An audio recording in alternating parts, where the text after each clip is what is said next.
Thanks for watching the video. I'm going to take you through the differences of my 2025 Eray 3LZ to my new 2026 Z06 3LZ. Here is my new 2026 Z06 3LZ hardtop convertible, replacing 2025 3LZ hardtop Eray. Eray was a great car, but the V8 6.2 liter engine went out. You'll see from the pictures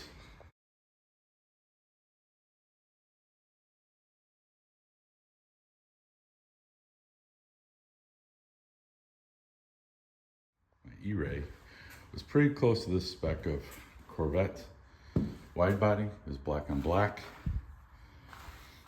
same tail, similar black rims, though these are the Spider, and I had gray calipers. These are red, and obviously with being a Z06, you have the Corvette logo instead of the Eray logo in the center exhaust versus black tip on the left and right rear.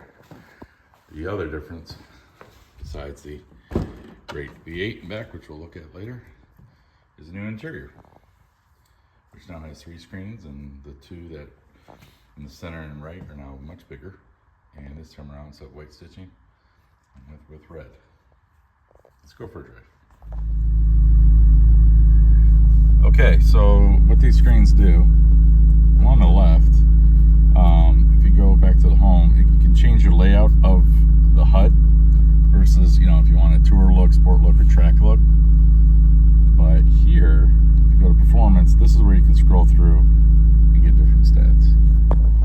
So that's how you adjust your HUD. And then if you go to trip and get your mileage there, distance, trip 1, drive summary. So it does, swipe left and right on it. Pretty cool. These are the changes if you go to different modes. So we're at tour, that was my mode. I still have the covers on, we'll take those off. That is sports, track, and there you go. So we're gonna drop it back to tour.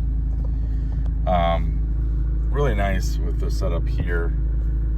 If you go to home, this time around they have, seems a little short, like zippier or whatnot, reactive with your swipes versus the 25. You can watch video on here, which last one you couldn't. Definitely, the screen size does go all the way to corners, but when you do YouTube or Prime Video, it just does a 16:9 type setup here. But rather nice. The performance section reminds me of my Eray, 25 Eray. But other than that, nice having a charge pad here. Didn't think I'd use it because I honestly dedicate to be driving safe when you're driving this thing. But I have been using this instead of the back one. The back one is still here. Your camera's here, your lift's here, and then this is how you select your mode. But nice overall. Here with the performance options, reminds me of the 2 circles you get with electric motor and the V8 in back. Here, if you're driving, the Eray had this last year too. And then you have your very similar gauges that you can get on that left screen, kind of different look. The 0 to 60 up to quarter mile, and up to 60 to 20 is pretty cool. But I won't be doing that since I've only got 37 miles on it. I was kind of questioning the screen because when you're driving, your hand's here. I don't have a visual of it. So, I'm not going to dedicate too much time or worry into this. I'll just put like the power output and just leave it at that. Something I just found. So when you go to the timer, there's a settings icon here, and you can customize timers. You could go to 0 to 70, or do something with 60 to 20 or 100 to 20 or 200. I don't know if this can go up to 200. I thought it was just shy of it, but pretty cool feature. Something that looks a little different this year in the new setup is if you go to vehicle status, and now they give you an interface that you can click different parts of the car. They'll pressure each tire, besides having it, there. You can see engine air light filter, just a nice look. It's the same color as my Corvette, but it's showing the Stingray. Really wish they would have the wide body on here. Plus, mine's a hardtop convertible, not the coupe. So they kind of got lazy there. Probably something they can fix with an update. Go to maintenance, gives you all the stats there. Engine, battery, same kind of thing. Fuel economy, what have you. So nice feature. Something that I actually had to call OnStar with, because this time around, 2026, they don't give you a full manual. It's all through this Chevy app.